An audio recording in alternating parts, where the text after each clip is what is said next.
Bandido, compraste o teu PC, já veio montado e queres confirmar tanto quanto possível se está tudo direitinho. Não é suposto falhar, óbvio, alguma coisa, mas somos todos humanos, todos falhamos. E existem coisas que tu podes fazer para tentar confirmar se veio direitinho, porque na pior das hipóteses, se não vier e tu não notares, só há uma pessoa prejudicada no processo. És tu. Portanto, pode ou não ser do teu interesse. Óbvio que quando chega um PC montado à tua casa, existem coisas relacionadas com a montagem física das peças que, caso tu não saibas, não tens como confirmar, porque terias que aprender. Para isso montavas tu. Se calhar o propósito foi exatamente não aprender. E portanto eu compreendo que, na pior das hipóteses, mesmo que venha assim, vais ter que viver com isso. Olhos que não veem, coração que não sente. E sim, o PC pode estar mal montado e funcionar. Há uma tolerância muito grande de coisas erradas que podes fazer, no sentido em que não está da melhor forma possível e funcionar, ok? Portanto, eu vou só dar algumas dicas muito simples, qualquer pessoa consegue confirmar pelo menos isso, ok? Há várias formas de confirmar isto. Eu vou utilizar apenas um programa, porque serve para tudo que eu vou dizer aqui e qualquer pessoa consegue testar num sítio só. Confirmar, quero dizer. Portanto, vamos usar apenas o programa CPU-Z. É um programa super pequenino, podes instalar à vontade, não prejudica nada, e depois podes desinstalar se quiser. Agora que eu reparei que o microfone estava mal, não interessa. Seguindo, o que é que tens aqui? O que é que tu vais querer confirmar? Quer dizer, muita coisa que poderias, mas pelo menos isto. Se tens a BIOS atualizada, se tens a memória RAM em Dual Channel, e se tens o XMP ativado. Estas três coisas consegues confirmar em segundos, depois de perceber isto. E não é tudo, isto não garante que está bem feito todo o trabalho, mas pelo menos isto, se não estiver, pode dar-te problemas da pior das hipóteses e pode fazer perder um pouco de desempenho. Portanto, a questão da BIOS, no CPU-Z, vens aqui ao separador mainboard. Na própria BIOS consegues ver isto, mas vamos utilizar só um programa. E tens aqui a versão da BIOS. O que é que tu fazes? Vais à página de produto da motherboard. Neste caso, vai-te dizer aqui o modelo da motherboard, da tua em específico. Tens aqui à página de produto, procuras pelo nome da board, está aqui. E vais ter aqui um separador que diz suporte. Pode ser Gigabyte, Asus, a regra é a mesma. Carregas em suporte, vens a BIOS e vês qual é a mais recente, ok? A mais recente neste caso é beta.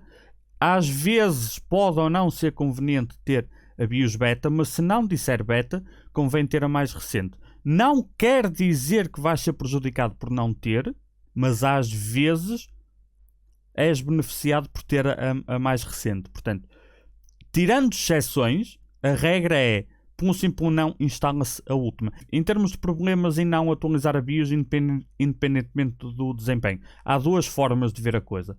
Tu podes só te preocupar com a atualização de BIOS se tiveres um problema, ou podes querer ter já a última BIOS para não chegar a ter o problema.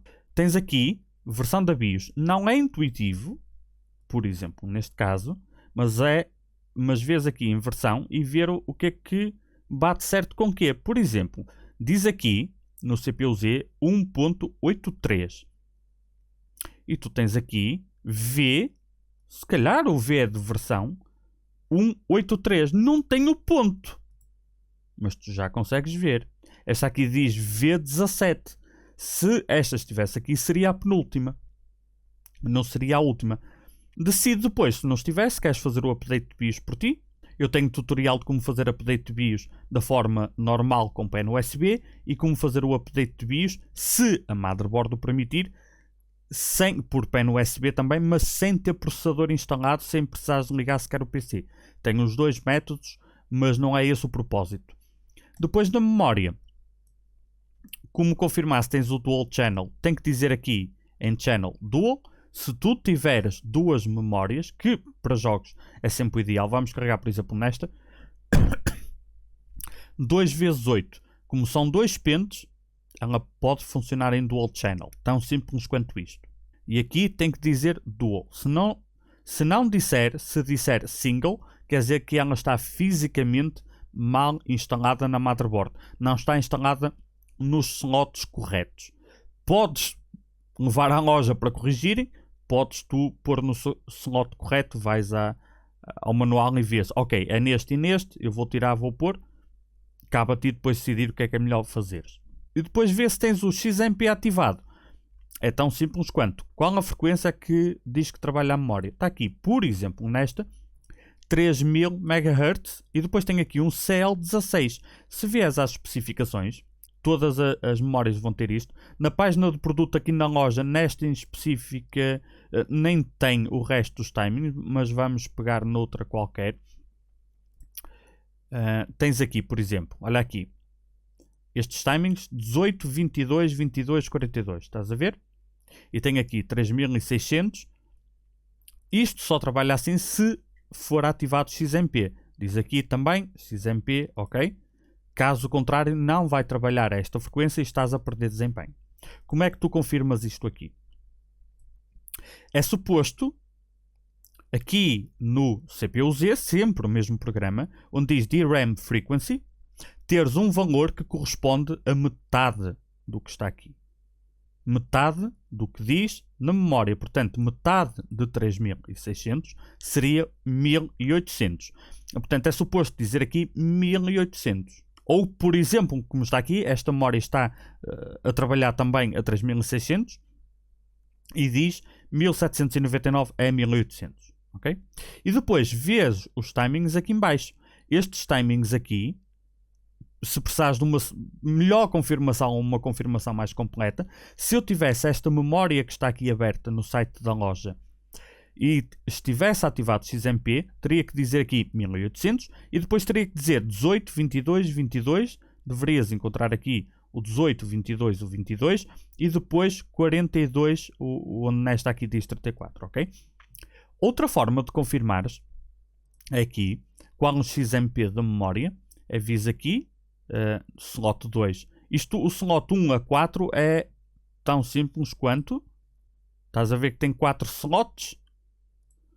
O slot 1 não tem nada instalado, no slot 2 tenho um pente de memória, no slot 3 está vazio, o slot 4 tem uma memória instalada, ok?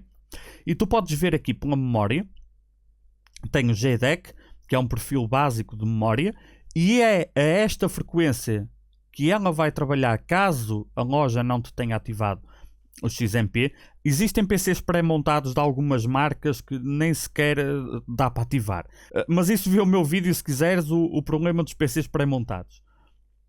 Tu vês aqui, estes JDEC são os que tu não queres ter ativado, que é o default. Portanto, vês aqui 1066, significa que a memória vai estar a trabalhar a 2133, ok? E depois tem o XMP 1600, ou seja, 3200, e mesmo aqui em cima diz 3200, e depois tem 1600, 16, 18, 18. O que te aparece no separador memória é suposto ser o que te aparece aqui. No meu caso aqui, por acaso eu podia ter mudado de propósito para simplificar, só não está porque eu fiz um overclock manual na memória. A minha memória é 3200, eu ativo o XMP e estes valores que estão aqui aparecem aqui. Eu é que manualmente depois fiz um ajuste para tirar um bocadinho mais de desempenho. E para confirmar a memória não precisas de mais nada. Se bater certinho, está feito.